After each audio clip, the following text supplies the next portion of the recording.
உலகெங்கும் வாழும் அன்பான தமிழுள்ளங்களுக்கு அநேக கோடி வணக்கங்கள். நல்ல நேரம் நிகழ்ச்சியூடாக நல்லதே நினைப்போம், நல்லதே நடக்கும், நலமாயிருப்போம். இன்றைய தினம் 4ஆம் தேதி 2ஆம் மாதம் 2026 புதன்கிழமை, விசுவாவசு வருடம் தை மாதம் 21ஆம் நாள், திருதியை திதி, பூர நட்சத்திரம், அமிர்த யோகம். இன்றைய தினம் ராகு காலம் 12:30 மணி முதல் 2 மணி வரை. இன்றைய தினம் யமகண்டம் 8 மணி முதல் 9:30 மணி வரை. இன்றைய தினம் நல்ல நேரம் 5 மணி முதல் 6:30 மணி வரை. இன்றைய தினம் குளிகன் நேரம் 11 மணி முதல் 12:30 மணி வரை. இன்றைய தினம் உத்திராடம் திருவோணம் நட்சத்திரக்காரர்களுக்கு சந்திராஷ்டம தினம். உத்திராடம் திருவோணம் நட்சத்திரக்காரர்களுக்கு சந்திராஷ்டம தினம். சூளம் வடக்கு, பரிகாரம் பால். என்ன நேர்களே, வாருங்கள் இனி இன்றைய தினத்திற்குண்டான ராசி பலன்களை பார்க்கலாம். மேஷம் சிந்தனை, ரிஷபம் வரவு, மிதுனம் தாமதம், கடகம் செலவு, சிம்மம் ஆதரவு, கன்னி முயற்சி, துலாம் வெற்றி, விருச்சிகம் மேன்மை, தனுசு நன்மை, மகரம் அசதி, கும்பம் தெளிவு, மீனம் நேர்மை. ஆன்மீக தகவல் பகுதியில் தொடர்ந்து உங்களை சந்தித்து வருவதில் மட்டற்ற மகிழ்ச்சி அடைகின்றேன். ஒவ்வொரு நாளும் ஒவ்வொரு புதிய அற்புதமான ஆன்மீக தகவல்களை உங்களோட பகிர்ந்து கொண்டு இருக்கிறோம். அந்த வகையில் இன்றைய தினமும் சில நல்ல விஷயங்களை உங்களோட பகிர்ந்து கொள்ளலாம் என்று காத்திருக்கிறேன். எங்களுடைய நிகழ்ச்சிக்கு நீங்கள் தரக்கூடிய ஆதரவு என்னை மகிழ்ச்சி அடைய செய்கின்றது. எங்களுடைய நிகழ்ச்சி சம்பந்தமாக ஜோதிடம், ஆன்மீகம், வாஸ்து சம்பந்தமாக ஏதாவது கேள்விகள் இருப்பின் சக்தி டிவி நல்ல நேரம் நிகழ்ச்சி தயாரிப்பாளர் கீழ்கண்ட முகவரிக்கு கடிதம் மூலம் என்னை தொடர்பு கொண்டால் தொடர்ந்து வரக்கூடிய நிகழ்ச்சியில் தகுந்த கேள்விகளுக்குண்டான பதிலை தொகுத்து தர காத்திருக்கின்றேன். இன்றைக்கு என்னத்தை பற்றி பார்க்க போகிறோம்டா, லக்னங்களுக்குண்டான பரிகாரம். நேற்று பேசினேன், எல்லா லக்னக்காரர்களுக்கும் ஏதாவது ஒரு தோஷம் உண்டு. பிள்ளையாட்ட ஜாதகத்தில் இருந்து ராமரோட ஜாதகம், ஆஞ்சநேயர் ஜாதகம், எல்லா ஜாதகத்தில், என்னோட ஜாதகத்தில், உங்களோட ஜாதகத்தில் எல்லாருக்கும் தோஷங்கள் உண்டு. தோஷங்கள் 21 வகையான முக்கியமான தோஷங்கள் இருக்குது. 108க்கும் மேற்பட்ட தோஷங்கள் ஜாதகத்தில் இருக்கிறதா ஜோதிட சாஸ்திரம் சொல்லுது. நாகதோஷம், சர்ப்பதோஷம், காலசர்ப்பதோஷம், களத்திர தோஷம், மாங்கல்ய தோஷம், புத்திர தோஷம், ஆயுள் தோஷம், பிரம்மகத்தி தோஷம், குருசண்டாள தோஷம் என்று போய்கொண்டு இருக்குது. பெரிய லிஸ்ட் உண்டு. என்ன தோஷம் இருந்தாலும் உங்களுடைய லக்னப்படி நீங்கள் செய்ய வேண்டிய பரிகாரங்களை பற்றி பேசிக்கொண்டு இருந்தேன்.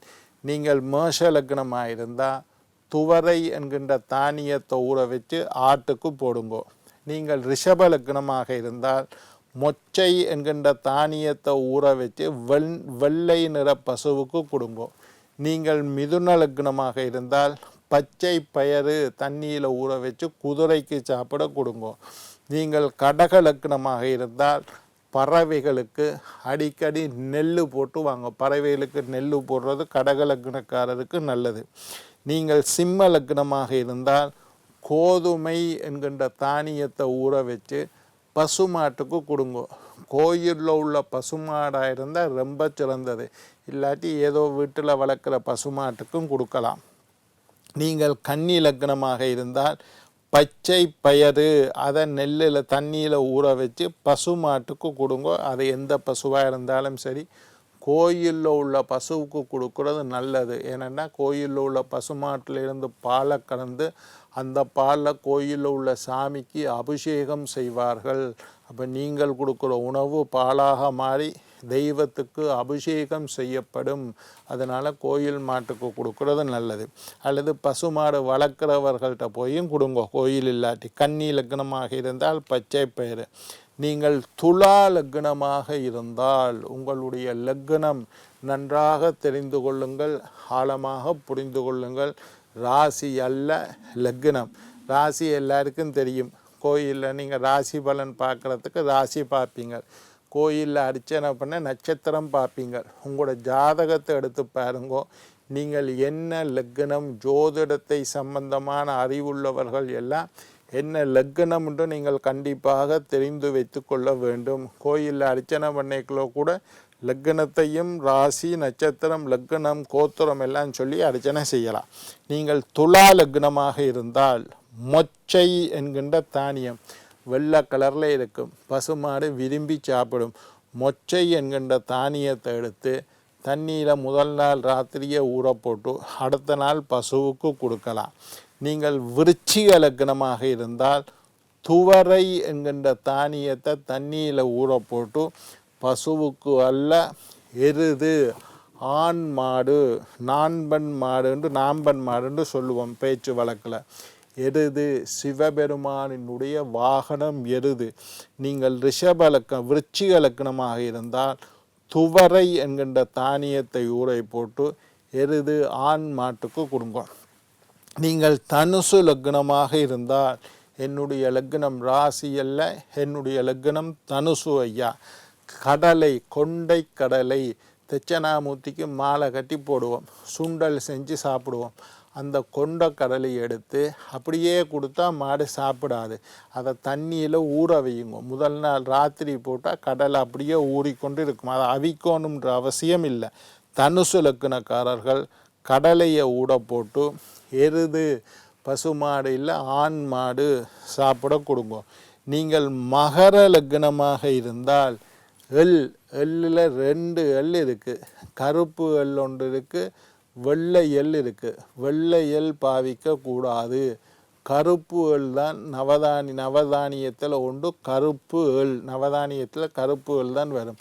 கருப்பு எள்ளை வாங்கி அதை ஊற போட்டு மகர லக்னக்காரர்களுக்கு பசு மாட்டுக்கு கொடுங்கள். விரும்பி மாடு சாப்பிடும். பசு மாட்டுக்கு மகர லக்னக்காரர்கள் எள்ளை ஊற வச்சு கொடுங்கோ.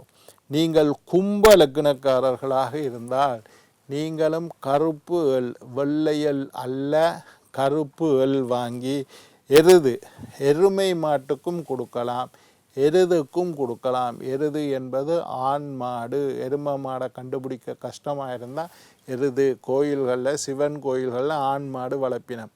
இல்லாட்டி வண்டிகளுக்கு வளர்ப்பினம். தோட்டத்தில் வேலை செய்யக்கூடியவர்கள்ட்ட இருக்கும். விவசாயம் செய்யக்கூடிய வயல் செய்யக்கூடியாக்கள் உழுறத்துக்கு வச்சிருப்பினம். எருதுக்கு கொடுங்கோ. நீங்கள் மீன லக்னமாக இருந்தால், கடைசி லக்னம் மீன லக்னம்.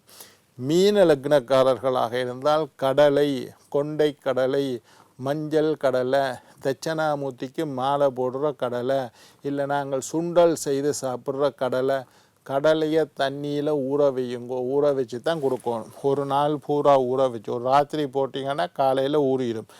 பசு மாட்டுக்கு கொடுங்கள். மீன லக்னக்காரர்கள் 12 மீன லக்னக்காரர்கள் 12 லக்னம் மேஷம் முதல் மீனம் வரையுள்ள 12 லக்னக்காரர்களும் உங்களுடைய லக்னாதிபதிக்குண்டான தானியத்தை நீரில் ஊற வைத்து நான் குறிப்பிட்ட விலங்குகளுக்கு கொடுத்து வந்தால் உங்களுடைய ஜாதக ரீதியாக என்ன தோஷம் இருந்தாலும், கலத்திர தோஷமாக இருக்கலாம், மாங்கல்ய தோஷமாக இருக்கலாம், புத்திர தோஷமாக இருக்கலாம், பிரம்மகத்தி தோஷம், ஜாதகத்தில் குருவும் சனியும் சேர்ந்திருந்தால் பிரம்மகத்தி தோஷம், சனியும் சந்திரனும் சேர்ந்திருந்தால் ஆயுள் தோஷம். இந்த மாதிரி ஆயுள் தோஷம் உள்ளவர்கள் உங்களுடைய ஜாதகத்தை எடுத்து பாருங்க.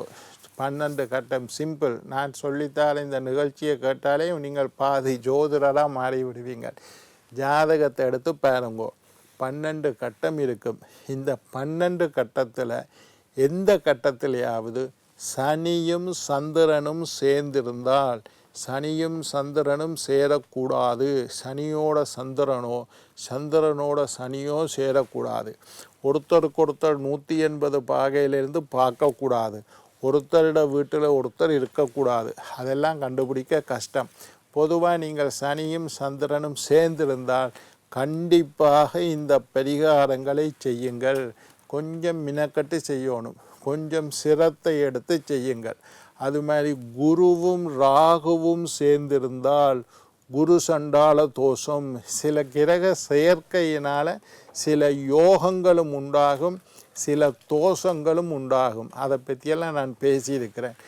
குருவோட கேது சேர்ந்தால் கேல யோகம் என்று அது ஒரு பெரிய கோடீஸ்வர யோகம். குருவோட கேது சேர்ந்தால், அதே குருவோட ராகு சேர்ந்தால் குரு சண்டால தோஷம் என்கின்ற ஒரு தோஷம் பெறும்.